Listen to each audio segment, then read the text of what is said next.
It's continued to pour in for Minister in the Presidency Jackson Mthembu. He died from COVID-19 complications. Mthembu has been hailed as a lifelong champion of freedom and democracy. I want to take you now to reporter Heidi Jokos in his hometown of Mvelase. Heidi, good afternoon to you. And you're about to talk, I understand, to one of the family members. I'll hand it straight to you. Yes, indeed. We are going to be speaking to the brother of the late Jackson Mthembu. The family can begin. Yes, but thank you. My name is Michael Boisiwe Mthembu. I'm Jackson's younger brother. We are gathered here today at the Mthembu residential place at Akaville in Mvelase. That's where the Mthembu family is at, together with my brother's wife, the kids. The whole family is here today. And what we would like to say as a family, thank you for the messages of condolences that you guys were sending to us. It really gives us strength in this trying time. And yeah, that's all in short what I can say for now. How is the family doing? It's really tough. The whole thing caught us by surprise, where we as a family, we thought after my brother was admitted at the hospital that he will come back to the family alive and kicking, but unfortunately it didn't happen like that. But it's really tough. I don't want to lie to you. It's really tough with my brother's wife, the kids,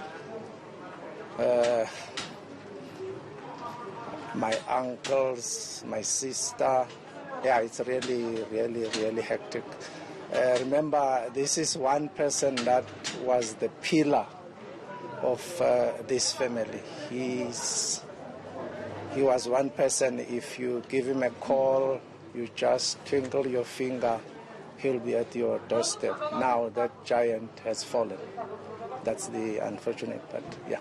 Mthembu, can you maybe just speak to us about your relationship with Jackson Mthembu and what were some of the last conversations that you had with him?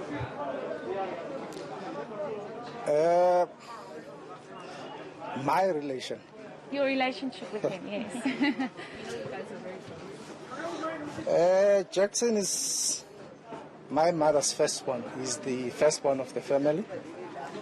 The age gap between me and him is about 10 years. You can count how old I am. He's been a father figure to me. I've been through thin and thick with him. With the ups and downs in my life, I was once hospitalized. He was in 2015. Every weekend, he flew from Cape Town to Nelspruit. By the way, I stayed in Nelspruit for a year. Every weekend, he was at my place. So yeah, he's one guy that I say,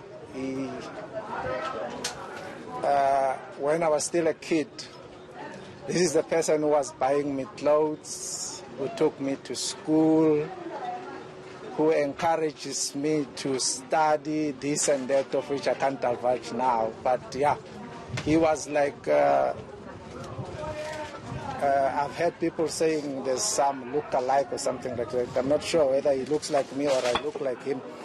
But it's like, he was like, we were like twins. Wherever he was, I was always, especially with family matters, he was always there. He was always there, not only for me, for my cousins, for my uncles. He was always there. What legacy does your brother leave behind? How will you remember him? I won't go to politics. I'm not a politician. I'll only talk about the family. He taught us how to be united as a family, how to love one another, how to encourage everyone to succeed in life. he was a family man. But most of his time, he spent his time away from the family, but due to work-related issues. Are you able to share? I don't know if it's too early to ask this issue, but in terms of funeral arrangements, then perhaps there was an indication as to when you're planning to send her. Unfortunately, with that one, I can't give you an answer because this is work between government and the family. So the government will issue a statement.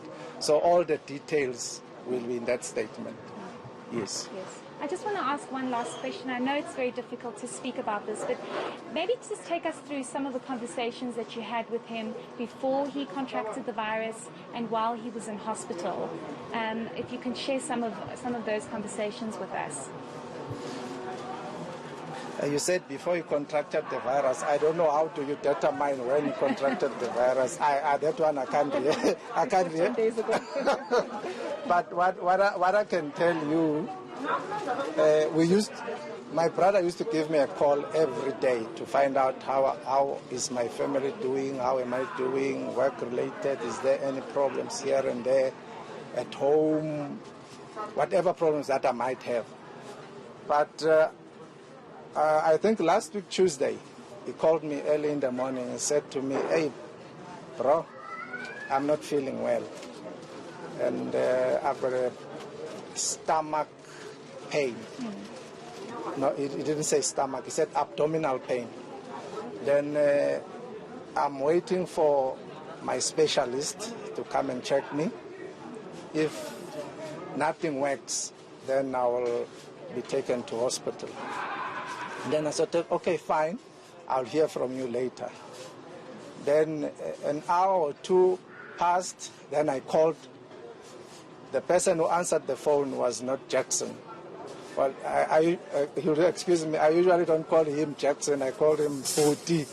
So I don't call him by the name, it's just a show of respect. I said, Boti, okay, go, I'll call you later. 2 hours later, I called the phone, then the wife picked the phone. Then she said, Uputi has been taken to hospital. I'll talk to you later to find out what has happened or what's happening. That was on Tuesday last week. Then on Wednesday, he called me. He said, I'll mix English and Zulu. Then he said, Hibaf, Ikoron, Yabulal. You must sanitize, you must wear your mask. You see there's snow 1.5 meters here. So he said you must keep the social distancing. Later on, I realized that maybe these were his last word to me, because after that, I've never spoken to him until I got a message that say it's no more. Thank you so much for speaking to us. Thank you.